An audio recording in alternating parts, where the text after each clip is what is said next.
I'm Matt Robison. And what if I told you that a crisis that I've heard about my whole life, and you probably have too, is actually finally upon us?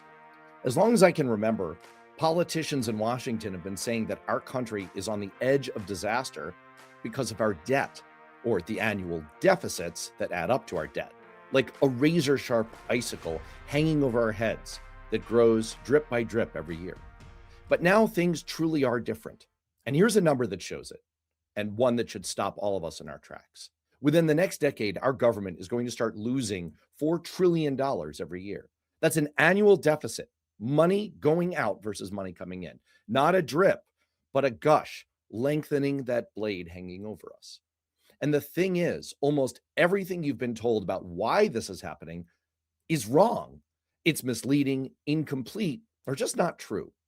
The crisis isn't here because of the villains that President Trump likes to blame, but it's not here because of the Democratic Party's preferred culprits either. The truth is a little bit more complicated. What's particularly hard about this quiet crisis is that people have every reason not to believe it.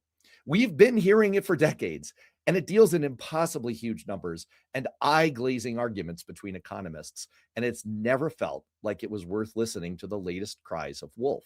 But the other issue is that even if you accept that there is a problem and it's real and it's now, the fixes seem so wildly hard. And everyone is hoping that someone else will say the tough part first. In 1984, Walter Mondale told the truth that he'd probably raise taxes if he became president, and he lost the biggest electoral college landslide in history. Who's signing up for that? Especially when we can't even agree on basic things like, let's keep the government running, and no, the insurrection was not a normal tourist visit. But I can tell you confidently that everyone in Washington knows how real this is. In the decade that I worked in Congress, it was an open secret that the bill was coming due. Everyone knew it. But back then, we were talking about problems that were 15 or 20 years off and an average length of service in Congress of 9 years. So it was going to be someone else's problem. Now, we're someone else. That's why this time truly is different.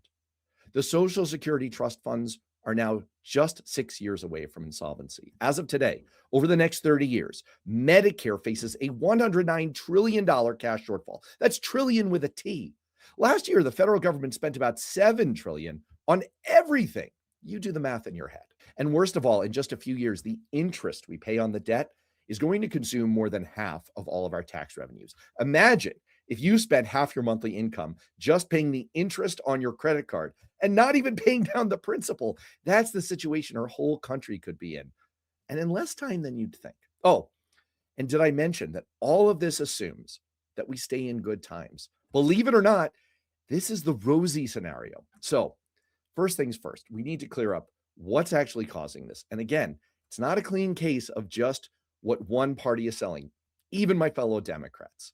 And then, more important, after we've blown up the myths, what's it really going to take to get out of this? Is it even possible? I think it is. I really do think it is, but it is not going to be easy.